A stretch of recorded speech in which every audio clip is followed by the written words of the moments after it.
All right, today we're gonna make some ribs in the smoker and something a little unique.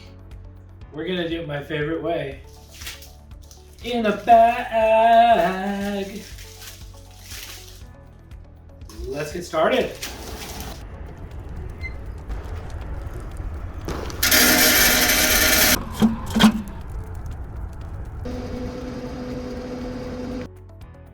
I love getting ribs at Costco because if you look at them, they're clean.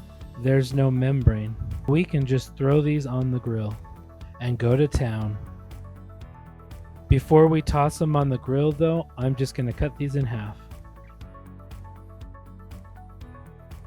Like so.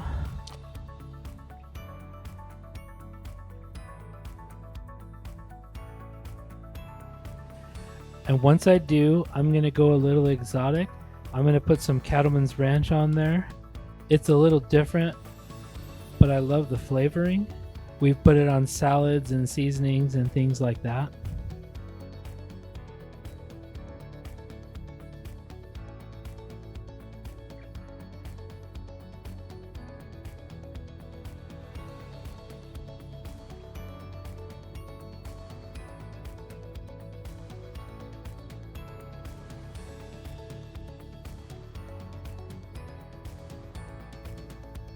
Now that I got the dry rub on, I'm going to go ahead and put them in the bag.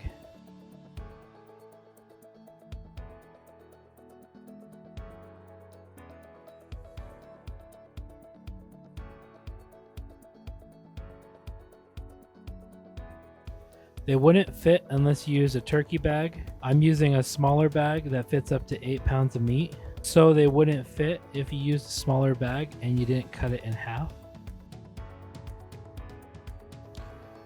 But we can see that they fit nice and good in an 8-pound bag when you cut the racks in half. And then you put them on a pan, and we're going to stick them on the grill just like that. So now we're going to put these in the smoker.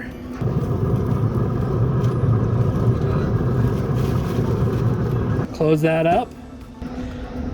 Another thing we're going to do is cook the ribs at about 300 degrees internal temperature. So that way we can get them cooked a little faster. They'll still get plenty of the smoke.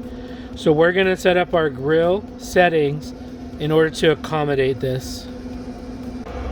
So I don't know how well you can see the screen, but right now the actual grill temperature near the igniter is 235.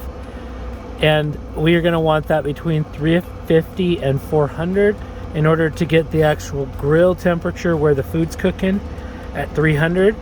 So I'm going to change it from P4 on smoke, and we're going to take it and we're going to set it for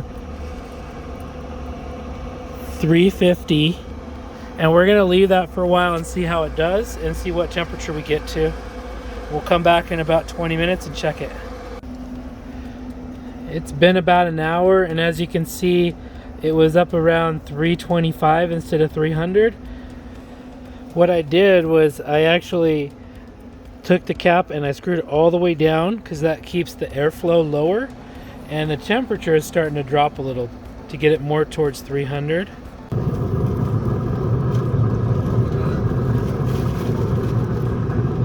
I'm going to probe it so that we can start keeping track of the cook temperature of the meat. It's not going to burn, but it's always a good idea to get the cook temperature and keep track of it.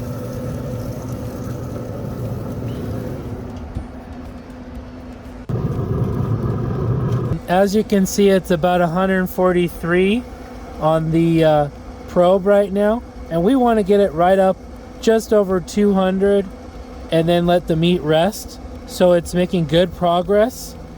And so we're gonna let that go for a while and check it in about a half an hour. So I'm checking it, and the probe shows it's actually about 206. So those ribs are done. So we're gonna check on these guys and pull them out more than likely. And that took about, 2.5 to 3 hours. So not too bad. That's a good time frame.